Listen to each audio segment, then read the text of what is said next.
नमस्कार मित्रों, साथियों, एक मूर्तिकार एक रास्ते से गुजर रहा था। उसने एक पत्थर की दुकान के पास एक बड़ा सा संगमरमर का पत्थर पड़ा देखा, और वो भी रास्ते के किनारे पर। उसने दुकानदार से पूछा कि ओ भाई, सब पत्थर संभाल के भीतर रखे हैं, ये पत्थर बाहर क्यों डाला है? उसने कहा, ये पत्थर बेकार है, इसे कोई मूर्तिकार खरीदने को राजी नहीं है। आपकी इसमें उत्सुकता है तो बताइए। मूर्तिकार ने कहा, मेरी उत्सुकता तो है। उसने कहा, आप इसको मुफ्त में ले जाएं। ये यहाँ से हटे तो सही, यहाँ से जगह खाली हो जाए। बस इतना ही काफी है कि ये यहाँ से टल जाए।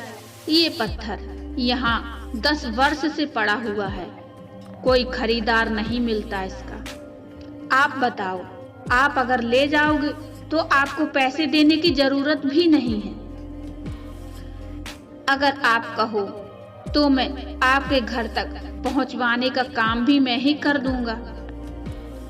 अब 2 वर्ष बाद मूर्तिकार ने उस पत्थर के दुकानदार को अपने घर आमंत्रित किया कि मैंने एक मूर्ति बनाई है, तुम्हें दिखाना चाहूंगा। वो दुकानदार तो उस पत्थर की बात को भूल ही गया था।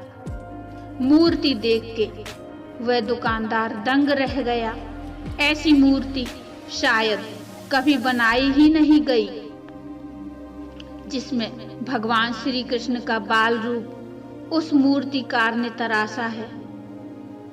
मैया यशोदा श्री कृष्ण को गोद में खिला रही हैं, इतनी जीवंत कि उसे भरोसा ही नहीं हुआ। उसने कहा, ये पत्थर तुम कहां से लाए?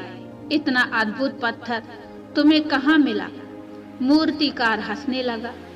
उसने कहा, ये वही पत्थर है जो तुमने व्यर्थ समझ के दुकान के बाहर फेंक दिया था और मुझे मुफ्त में दे दिया था।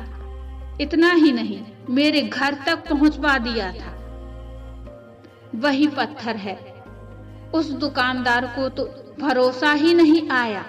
उसने कहा, तुम मजाक करते हो। उसको तो कोई लेने को तैयार भी नहीं था। 2 पैसे देने की तो कोई बात ही नहीं करता था।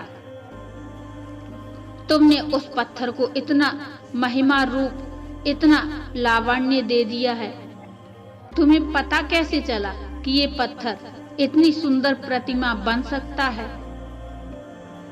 मूर्तिकार ने कहा, भाई, आंखें चाहिए। पत्थरों के भीतर देखने वाली आंखें चाहिए। ऐसे ही मित्रों, अधिकतर लोगों के जीवन में कई बातें ऐसी होती हैं जो ऐसे ही रह जाती हैं। उनका मूल्य 2 कौड़ी हो जाता है, लेकिन वो किसके कारण?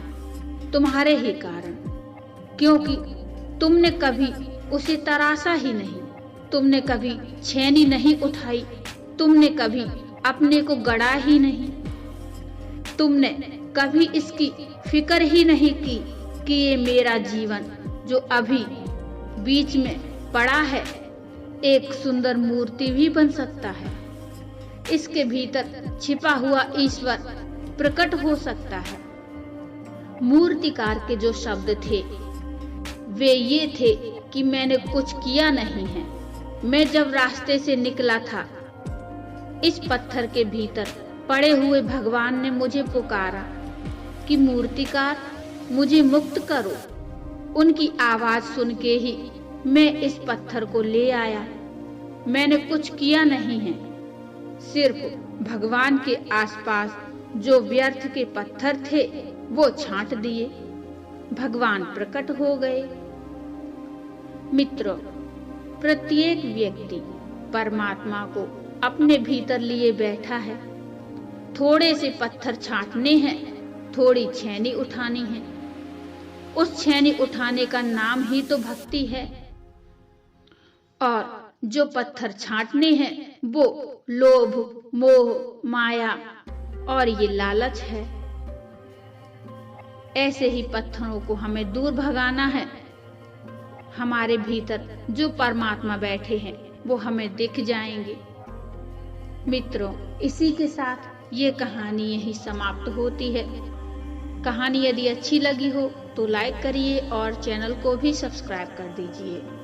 मिलते हैं फिर एक और नई भक्ति में कहानी लेकर। तब तक के लिए नमस्कार।